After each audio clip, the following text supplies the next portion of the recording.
Depois de um ano da invasão russa à Ucrânia, ainda não há perspectivas para a finalização, para o fim deste conflito. Sobre o assunto, conversamos agora com o Vicente Ferraro, professor membro do Laboratório de Estudos da Ásia da Universidade de São Paulo. Professor, tudo bem? Obrigado por atender a Band News FM. Olá, Alessandro, tudo bem? Muito obrigado pelo convite, por estar participando dessa edição.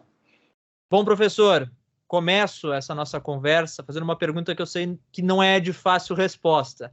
Quem está ganhando a guerra depois de um ano? Há uma posição clara em relação a isso? Olha, Alessandro, se a gente olhar para os últimos meses, né, a gente vê que a Rússia teve alguns reveses, né, principalmente entre agosto e novembro, né? A Ucrânia conseguiu recuperar o controle sobre alguns territórios, né, principalmente ali da cidade de Kherson, no sul do país, né, que foi um dos principais avanços da Ucrânia desde que começou o conflito. E nos últimos meses a gente vê uma paralisação, né, em parte por conta do inverno. Mas o fato é que a Rússia ainda controla cerca de 18% do território ucraniano, né? Então, tecnicamente, a Rússia continua ganhando, já que parte significativa do território ucraniano está sob o seu controle. Agora, professor, como é que a gente pode imaginar qual que é a resposta que isso está tendo lá em Moscou, com o presidente Vladimir Putin? Porque fica meio dúbia, não sei se o senhor concorda com isso, obviamente, qual que era o objetivo, fica dúbio qual era o objetivo, afinal, da Rússia quando começou essa guerra. No início, aparentemente, era só a região do Donbass, a região que a Rússia reivindicava para si. Depois se aproximou ali de Kiev, houve uma tentativa de tomada da capital, o que não aconteceu, os russos retornaram para aquela região do leste do país. Agora há outros ataques em outras regiões. Está claro qual que é o objetivo de Vladimir Putin, o que a Rússia pretende nessa guerra, ou houve modificações desse objetivo a partir dos acontecimentos e do apoio do Ocidente, principalmente aos ucranianos? Não, certamente houve mudanças nas estratégias, nos objetivos, né? E acredito que o Kremlin, Moscou, subestimou essa reação que a Ucrânia teria, né, com a ajuda do Ocidente, né? E há três evidências que apontam, né, para o fato de que Moscou, de fato, subestimou. Quais são essas três evidências, né? Em primeiro lugar, as declarações de Vladimir Putin e das autoridades russas bem lá no comecinho do conflito, né? A gente lembra que as autoridades russas afirmavam que seria um conflito rápido, que seria um conflito muito altivo, a Rússia obteria resultados rápidos, e não foi o que a gente viu. Uma segunda evidência desse fato, como você bem disse, havia uma tendência de perseguir alguns objetivos, né? A gente lembra ali que o exército russo chegou até mesmo à periferia da capital Kiev e depois houve retrocessos ali, ou seja, não conseguiu, né, conquistar ali a capital e teve que mudar os objetivos, concentrando-se apenas no Donbass, né? Então, tanto essa mudança de objetivos quanto esses reveses, essas derrotas que a Rússia teve em alguns frontes, né, mostram de que a Rússia não estava preparada para isso. E uma terceira evidência, eu acredito que seja aquela convocação parcial em setembro do ano passado, né? Então, a quantidade de tropas mobilizadas no conflito, né, no início do conflito, não foi suficiente para atingir os objetivos que Vladimir Putin almejava, né? Então foi necessário convocar aí mais 300 mil recrutas para que a Rússia tivesse ali um certo avanço. E recentemente a gente vê o uso ainda mais intensivo do chamado Grupo Wagner, né? Aquele grupo paramilitar, aquele grupo mercenário muito ligado ao exército russo. Agora, professor, depois de um ano do início dessa guerra, do início desse conflito, há alguém que está mais enfraquecido nesse momento, para a gente também conseguir projetar um pouco do que vem a partir de agora? A Ucrânia, de um lado, tem um apoio muito grande do Ocidente, mas sempre tem aquela dúvida: até quando os países do Ocidente, Estados Unidos, a União Europeia, vão continuar fazendo esforços, porque na verdade é isso que está acontecendo, são esforços empreendidos para ajudar os ucranianos. Se isso tem, digamos, algum prazo de validade, se essa guerra continuar. E do lado russo, a gente teve, por exemplo, uma série de protestos que, claro, se espalharam pelo mundo todo, mas que aconteceram também dentro do território russo contra a guerra. Vladimir Putin, de certa forma, fica enfraquecido com o passar do tempo e não conseguindo atingir o objetivo de vencer a Ucrânia?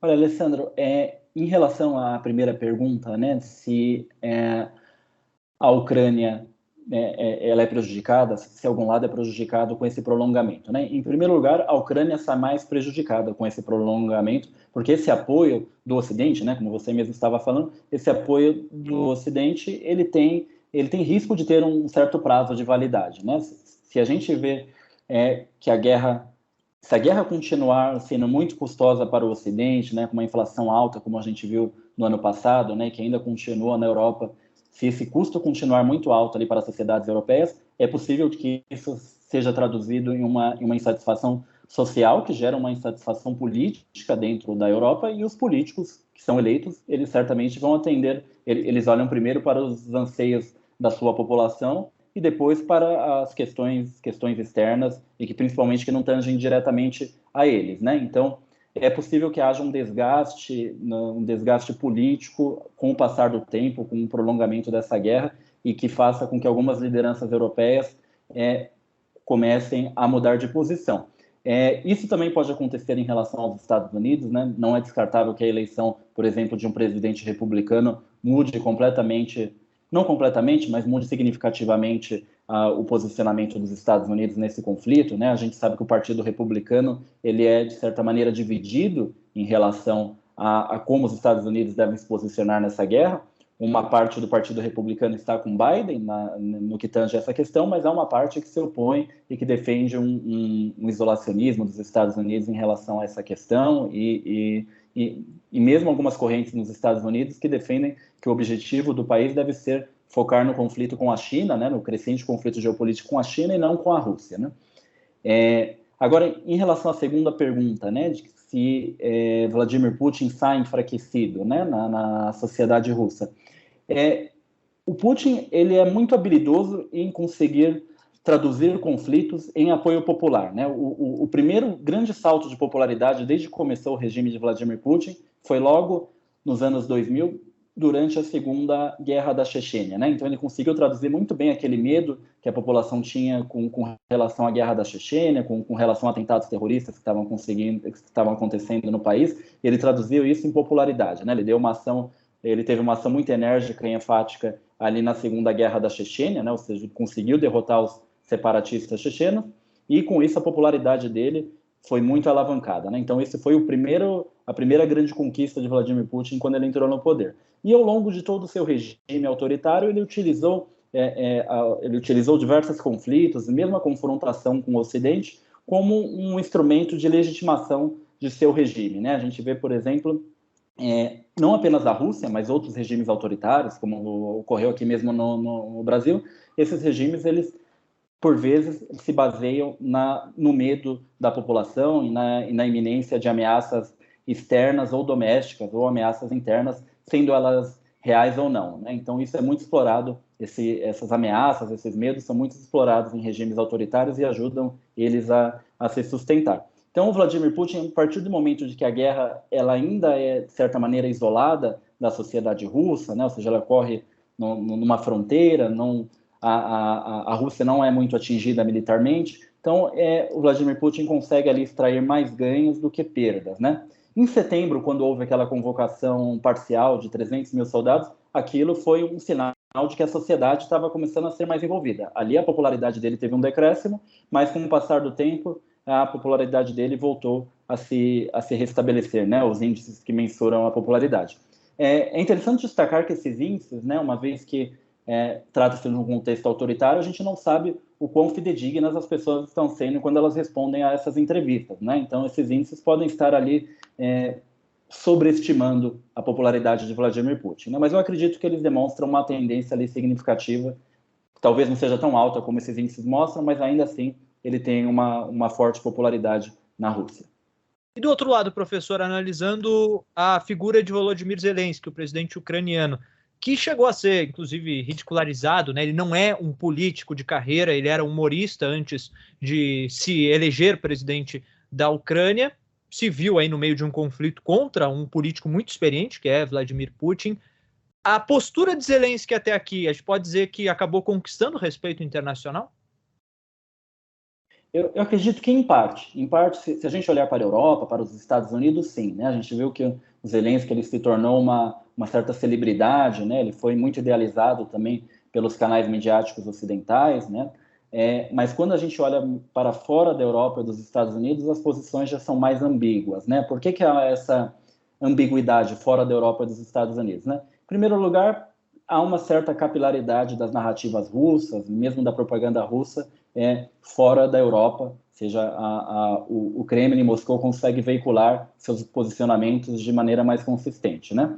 Em segundo lugar, tem muitos países que têm relações ali significativas econômicas e políticas com a Rússia, né? Então, eles também têm uma tendência ali a ver o Zelensky com um certo pessimismo, né? E um terceiro ponto também mesmo na academia, né, há críticas em relação aos posicionamentos de Zelensky, né? Se ele poderia ter buscado mais soluções para o conflito ou não, né? Ou seja, há uma divisão dentro da academia, principalmente fora da Europa e dos Estados Unidos, quanto a esses posicionamentos políticos do Zelensky, né? Mas o fato é que a gente tem essa divisão clara, né, entre a imagem dele na Europa e nos Estados Unidos e fora dessas regiões ali uma imagem mais ambígua, né, com tendências tanto a favor quanto contrárias, né?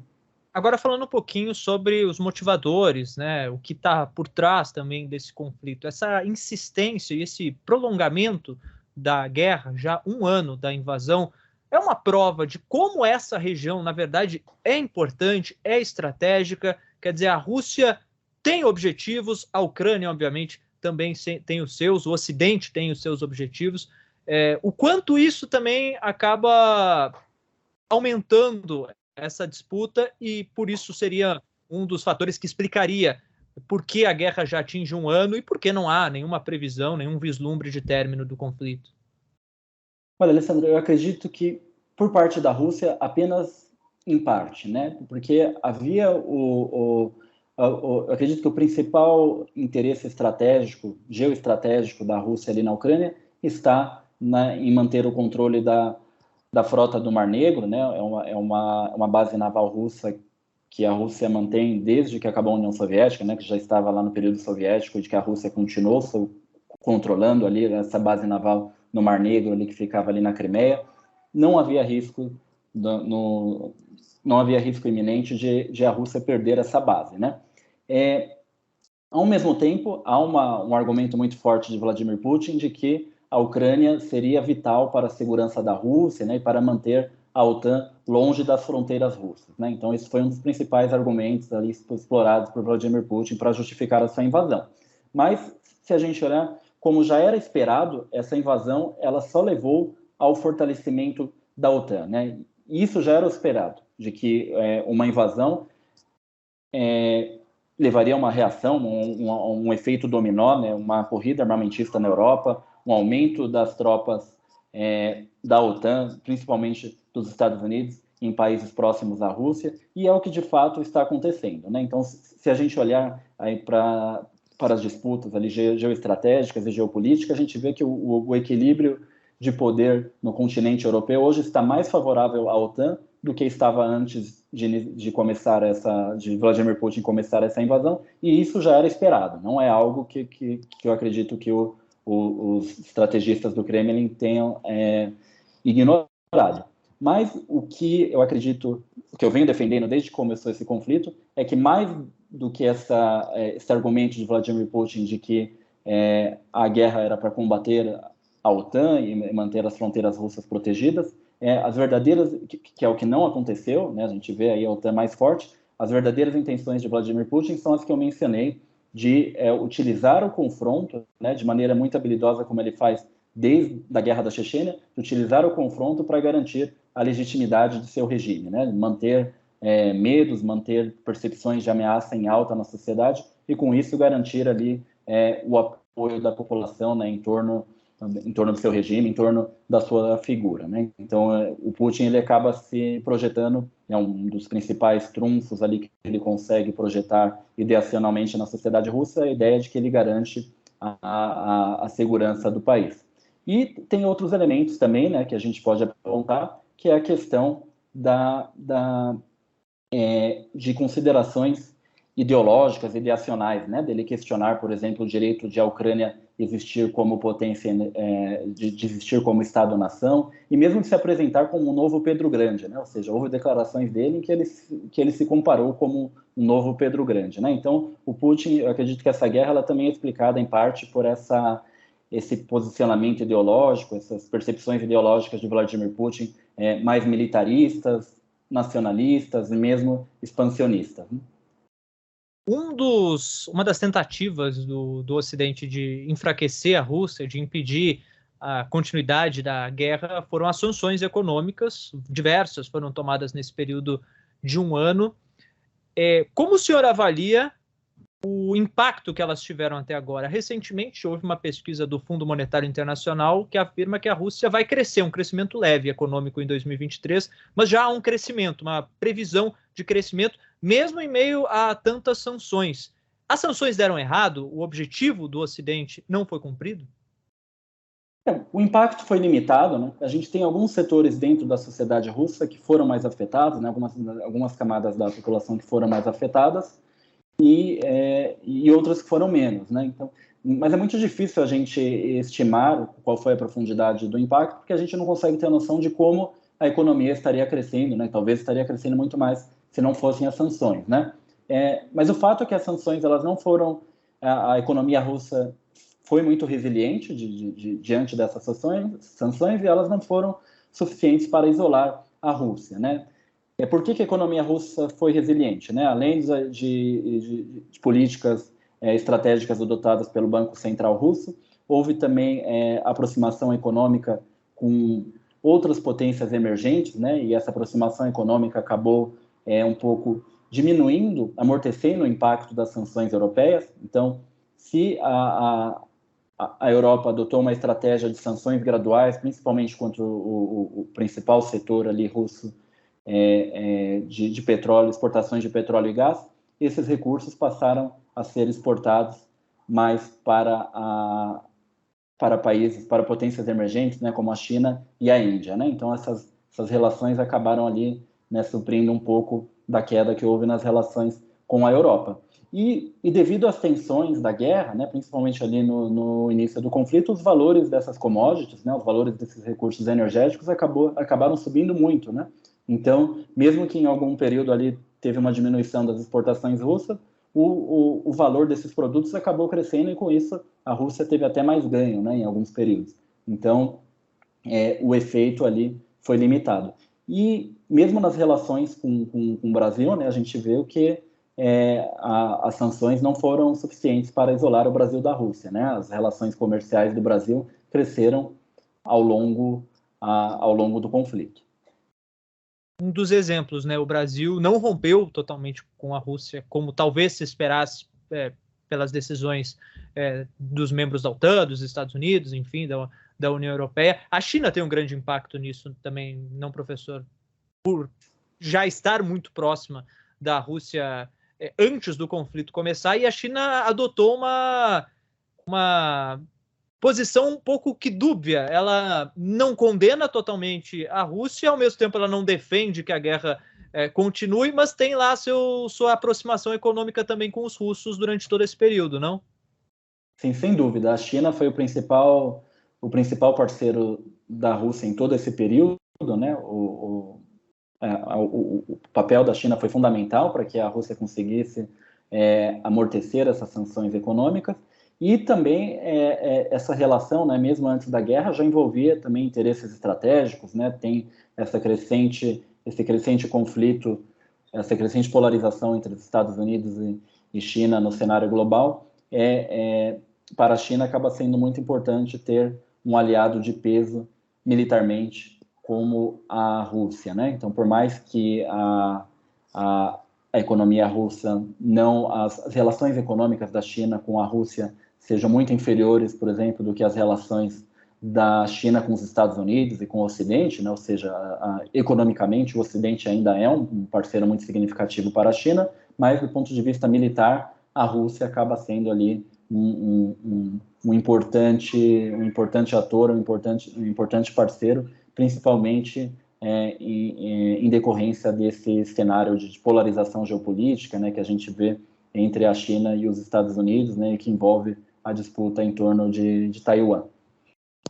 Para fechar, professor, esse prolongamento da guerra entre russos e ucranianos e essa falta de previsibilidade, essas perspectivas de um final breve do confronto, pode acabar acentuando outras rivalidades, outras tensões que já existem na região e que, claro, também envolvem os russos?